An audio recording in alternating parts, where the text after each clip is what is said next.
Have you ever sat in silence and felt that the whole world got too loud? That strange discomfort in your chest when no one texts back. When the house is quiet, where it's just you being alone. For some, it's peace. For most, it's fear. But what if I told you being alone is not necessarily what you think it is? Let's be honest.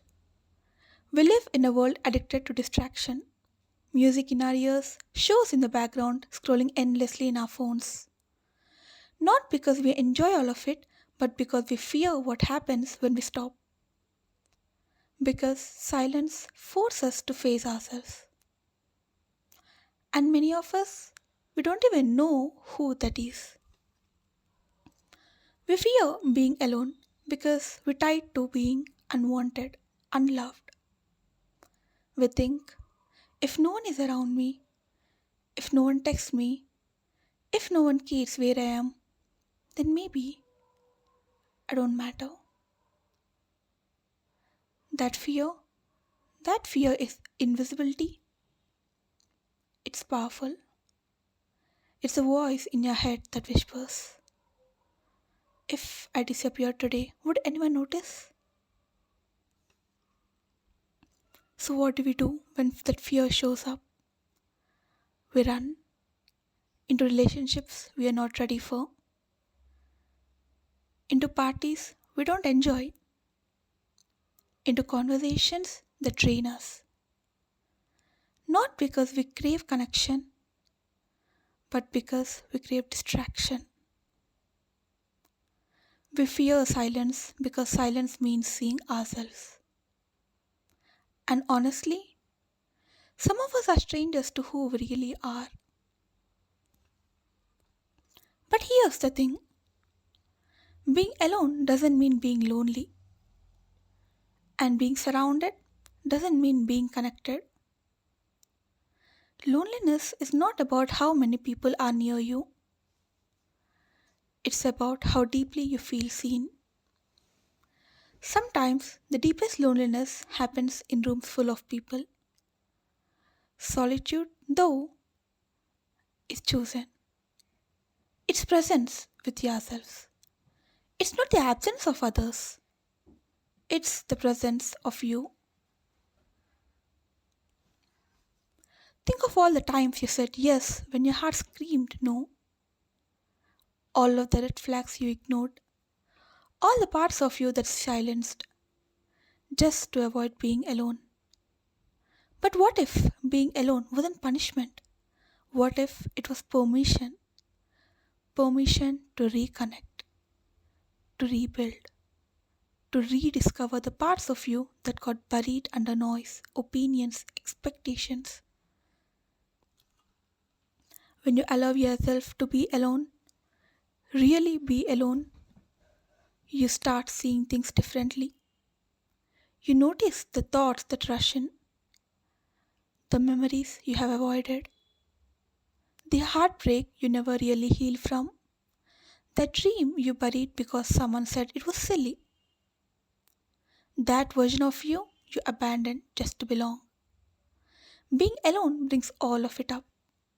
Yes, it's uncomfortable, but it's also honest. You can only heal when you are willing to face, and you can only grow through what you will be willing to feel. So, how do we begin? How do we stop fearing our own company? Start small.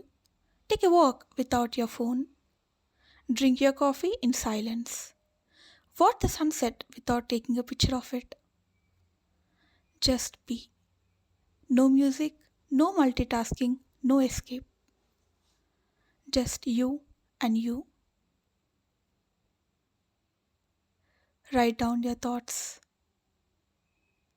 Ask yourself, what am I running from when I avoid being alone? What fear shows up in the silence? And what is the fear trying to teach me? You'll be surprised by the answers. They won't show up immediately, but they will come when you're ready to listen. And when you'll begin to listen, you'll realize something profound. Your fears might not be as terrifying as they once seemed.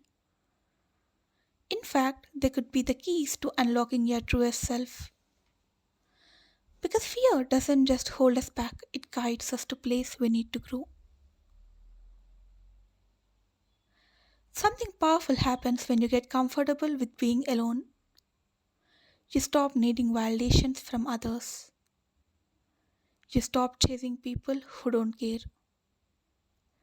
You stop begging for love from places that only offer crumbs. You become whole. And when you are whole, love becomes a choice, not a lifeline.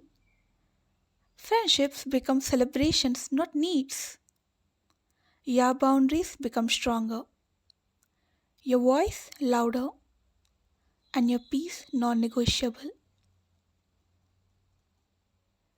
You begin creating a life that feels good on the inside, not just one that looks good online. And suddenly you realize you don't need everyone to understand you, you just need you to understand you. That quiet place where you find your own company. It's a powerful that not many people tap into. It's where creativity thrives, where healing begins, and where the voice that you have been buried inside can finally speak. Society tells us that being alone means you're lacking, but I believe being alone means you're listening, listening to your soul, to your heart, to the parts of you that were silenced for far too long. And those who learn to be still, those who learn to listen in solitude, they are the ones who come back stronger, wiser, real. In those moments of silence, you'll find the voice that was waiting for you all along. It is a voice that holds the answers to your deepest questions, to the paths you are meant to take. It's the voice of your truest self. So if you are alone right now, not by choice but by circumstance, use this time. Don't fill the silence, explore it. It may just be the moment important season of your life. You don't have to be afraid of being alone. You just have to be learn to be there for yourself. Being because when you finally meet yourself without the noise, without the filters, without the mask, that is when the real change begins. You're not empty, you're not lost, you're not behind. You are just being given the space to return to who you always meant to be.